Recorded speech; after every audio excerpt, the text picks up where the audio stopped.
Actes chapitre 12.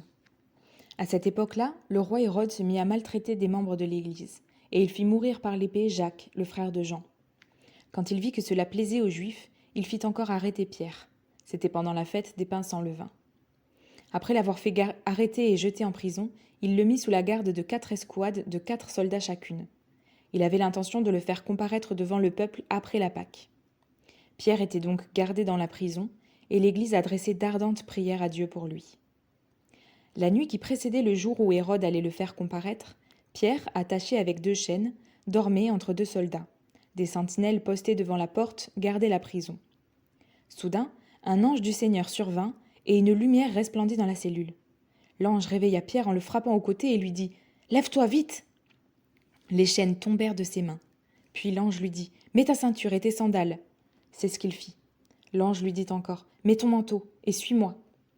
Pierre sortit et le suivit, sans savoir que ce que l'ange faisait était réel. Il croyait avoir une vision.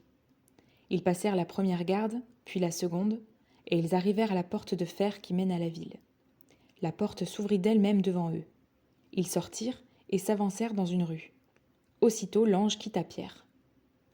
Revenu à lui-même, Pierre dit « Maintenant je sais vraiment que le Seigneur a envoyé son ange et qu'il m'a délivré du pouvoir d'Hérode et de tout ce que le peuple juif attendait. » Après avoir réfléchi, il se dirigea vers la maison de Marie, la mère de Jean, surnommée Marc, où beaucoup de personnes étaient réunies et priaient.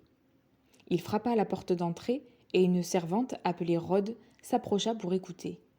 Elle reconnut la voix de Pierre et dans sa joie, au lieu d'ouvrir, elle courut annoncer que Pierre se tenait devant la porte. Ils lui dirent « Tu es folle !» Mais elle soutenait que c'était bien vrai. Ils dirent alors « C'est son ange !» Cependant, Pierre continuait à frapper. Ils ouvrirent et furent stupéfaits de le voir. De la main, il leur fit signe de se taire et il leur raconta comment le Seigneur l'avait tiré de la prison. Il ajouta « Annoncez-le à Jacques et aux frères et sœurs !» Puis il sortit et s'en alla dans un autre endroit.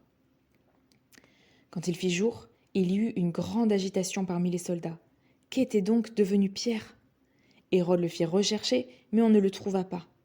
Il interrogea les gardes et donna l'ordre de les faire exécuter.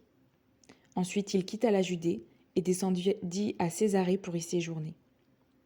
Hérode était en conflit avec les Tyriens et les Sidoniens, mais ils vinrent le trouver d'un commun accord, et après avoir gagné Blastus, le responsable de sa chambre, ils demandèrent la paix parce que leur région dépendait de celle du roi pour son ravitaillement.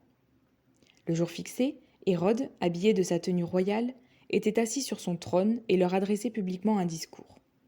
Le peuple s'écria « C'est la voix d'un Dieu et non d'un être humain !» Un ange du Seigneur le frappa immédiatement parce qu'il n'avait pas donné gloire à Dieu.